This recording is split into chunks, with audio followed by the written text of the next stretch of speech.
ሚያዝያ 13 2018 ዓ.ም የተሰሙ ሰበር ዜናዎች ጄኔራል ታደሰ ወረደ ለህወሓት ሰሞነኛ መግለጫ በኃይል ህጋዊ መንግስት መዋቅርን ለማፍረስ የሚደረግን ሙከራ አንቀበልም ሲሉ ምላሽ ሰጡም።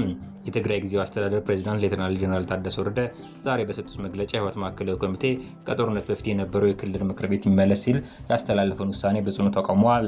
ጄኔራሉ በመግለጫቸው ይህ ውሳኔ የፕሪቶሪያውን ሰላም ስምምነት የሚጥስና የክልሉን ሰላም አደጋ ላይ የሚጥል ነው ሲሉ አስገንዝበዋል። ፕሬዝዳንቱ እንደገለጹት የህወሓት ማዕከላዊ ኮሚቴ 2012 የክልል ምክር ቤት መልሶ ለማቋቋም ያሳለፈውን ውሳኔ የፕሪቶሪያን ሰላም ስምምነት ሙሉ በሙሉ ውድቅ የሚያደርግ ነው። ከጦርነቱ በፊት የነበረውን መንግስት ይመለስ ማለት ሰላምን እንደ መግፋት ነው ሲሉ ገልጸዋል። ጄኔራል ታደሰ ቀደም ሲል ስትራቴጂካዊ ውድቀት ደርሶብኛል ብሎ ሲያምን የነበረ አካል አሁን ደግሞ በድጋሚ ምክር ቤቱን እመልሳለሁ ማለቱ በራሱ ትልቅ ውድቀት መሆኑን ጠቁሟል። ችግሮች ወይም በተደጋጋሚ ስብሰባዎች አይፈቱም ሲሉ አጽንኦት የሰጡት ፕሬዝዳንት ጊዜያዊ አስተዳደር ካቢኔና የመንግስት ቢሮዎች የጀመሩትን ስራ አጠናክሮ እንደሚቀጥል በልበ ሙሉነት ተናግረዋል። ብሔራዊ ባንክ አነስተኛ አፈጻጸም የታየበትን የባንክ ሂሳብ ከፋይዳ ጋር የማገናኘት ስራ የጊዜ ገደብ አራዘመም። ብሔራዊ መታወቂያ የሌላቸው ደንበኞች ከባንክ ሂሳባቸው ብር ማውጣት አይችሉም። የኢትዮጵያ ብሔራዊ ባንክ ቀደም ሲል እስከ መጋቢት 30 ቀን 2018 ዓ.ም ድረስ ተጠናቅቆ እንዲያልቅ አቅጣጫ አስቀምጦት የነበሩ የባንክ ሂሳብ ከፋይዳ ብሔራዊ ዲጂታል መታወቂያ ጋር የማስተሳሰር ስራ ተጨማሪ ቀናት እንዲራዘም መወሰኑን አስታውቋል። ባንኩ ውሳኔውን ያስተላለፈው የባንክ ሂሳብ ከፋይዳ ቁጥር ጋር የሚያስተሳሰር ስራ እስከ መጋቢት 30 ቀን 2018 ዓ.ም ድረስ በከፍተኛ ርብርብ ቢከናወንም ከአጠቃላይ የባንክ ሂሳብ ባለቤቶች ቁጥር አንጻር ሲታይ አፈጻጸሙ ዝቅተኛ ሆኖ በመገኘቱ መሆኑን ገልጿል። በአዲስ ውሳኔ መሰረት በአዲስ አበባ፣ በሐረሪ ክልልና በሌሎች 5 ዋና ዋና ከተሞች የሚገኙ የሁሉም ባንክ ደንበኞች እስከ ግንቦት 6 ቀን 2018 ዓ.ም ድረስ እንዲሁም በተቀሩት የኢትዮጵያ ክፍሎች የሚገኙ ደንበኞች ደግሞ እስከ ሰኔ 30 ቀን 2018 ዓ.ም ድረስ ሂሳባቸውን ከፋይዳ ቁጥር ማስተሳሰር እንደሚኖርባቸው ገልጸዋል። የህዝብ ተወካዮች ምክር ቤት ዛሬ ማክሰኞ ሚያዝያ 13 ቀን 2018 ባካሄደው መደበኛ ስብሰባ የአውሮፕላን መንገደኞች የአቪዬሽን ደህንነት ክፍያ እንዲከፍሉ የሚያስገድድ አዋጅ በሁለቱ ተቃውሞና በሁለት ድምፅ ታቅቦ በአብላጫ ድምፅ አጸደቀም።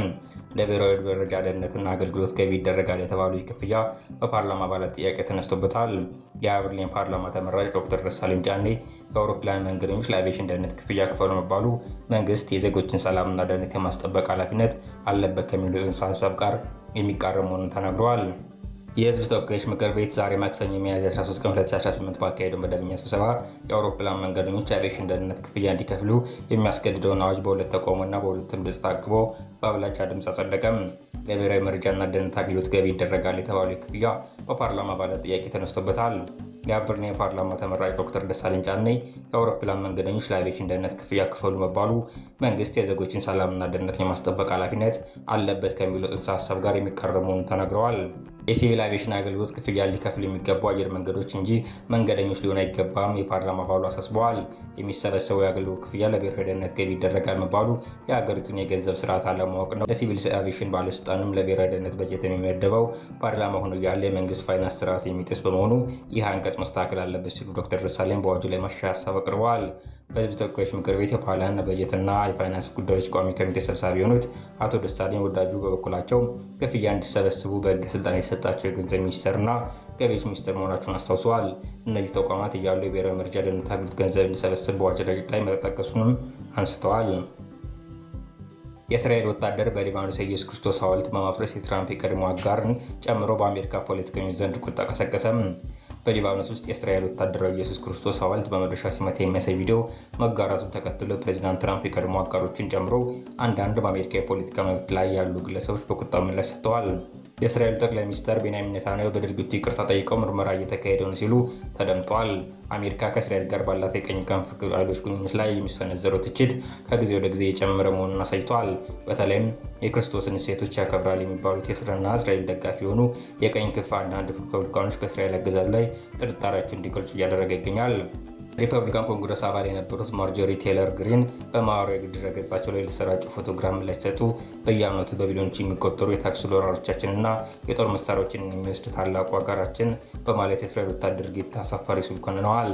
የቀድሞ የትራምፕ አጋር የነበሩት የቀኝ ክንፍ ተንታኝ ቱከር ካርልሰን አሜሪካውያን የኮርፖሬት ሚዲያዎችን በመጠቀማችሁ አታውቁትም፣ ነገር ግን ይህ አይነቱ ክስተት ብርቅ አይደለም ሲሉ ተደምጧል።